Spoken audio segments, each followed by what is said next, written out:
సుపరిపాలన తొలి అడుగు కార్యక్రమంలో భాగంగా శ్రీ సత్యసాయి జిల్లా ధర్మవరం పట్టణంలోని 21, 22వ వార్డుల్లో టీడీపీ ఇన్ఛార్జి పరిటాల శ్రీరామ్ పాల్గొన్నారు.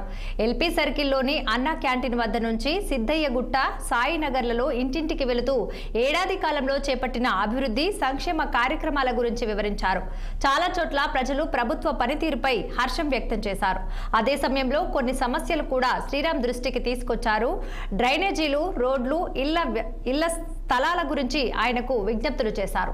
ఇక స్థానికంగా ఉన్న సచివాలయం సిబ్బందిని కూడా ఈ కార్యక్రమంలో భాగస్వామ్యం చేసి ప్రజల సమస్యలు పరిష్కారం చేసే విధంగా శ్రీరామ్ చొరవ చూపారు. కొన్ని సమస్యలకు ఎక్కడికక్కడే పరిష్కారం చూపారు. మరికొన్నింటిని నిర్దేశిత సమయంలోపు పరిష్కరించే విధంగా చూడాలని సచివాలయ సిబ్బందికి సూచించారు. ఈరోజు సుపరిపాలన తొలడిగు కార్యక్రమంలో భాగంగా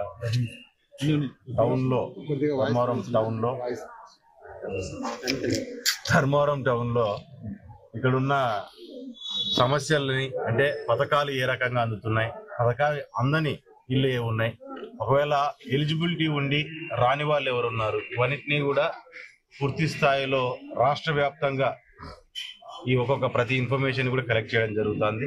తద్వారా నిజంగా పథకాలు అర్హులు అయ్యి పథకం రాని వాళ్ళు ఎవరైతే ఉంటారో వారందరికీ కూడా ఆ పథకాలు అందించేటట్టుగా, ఏమైనా టెక్నికల్ ఇష్యూస్ ఉండి చెప్పుకోలేని కొంతమంది చెప్పుకోగలుగుతారు, ఆఫీసుల దాకా వెళ్ళగలుగుతారు, చేసుకోగలుగుతారు, కొంతమంది చేసుకోలేని పరిస్థితి కూడా ఎక్కువగా ఉంటది. కాబట్టి వారందరి సమస్యల్ని ఒక్కొక్కటిగా తీర్చే ప్రయత్నం చేయాలని చెప్పి ఈ కార్యక్రమాన్ని, బ్రహ్మాండమైన కార్యక్రమాన్ని సంవత్సరం పాటు గవర్నమెంట్ నడిచిన తర్వాత గవర్నమెంట్ లో కూడా ఏ రకమైన, అంటే ప్రజలు హ్యాపీగా ఉన్నారా లేరా, మాలో మార్పులు ఏ రకంగా మేము చేసుకోవాలి, ఏ పద్ధతుల్లో మేము ముందుకెళ్తే ప్రజలకు చేరువుగా వారి సమస్యల్ని తీర్చే పరిస్థితుల్లో మేము కూడా రాగలుగుతాము అనే దానిని పూర్తి స్థాయిలో క్షుణ్ణంగా తెలుసుకోవడానికి చంద్రబాబు నాయుడు గారి బ్రహ్మాండమైన కార్యక్రమాన్ని మొదలు పెట్టడం జరిగింది. ఈరోజు సుపరిపాలన తొలడి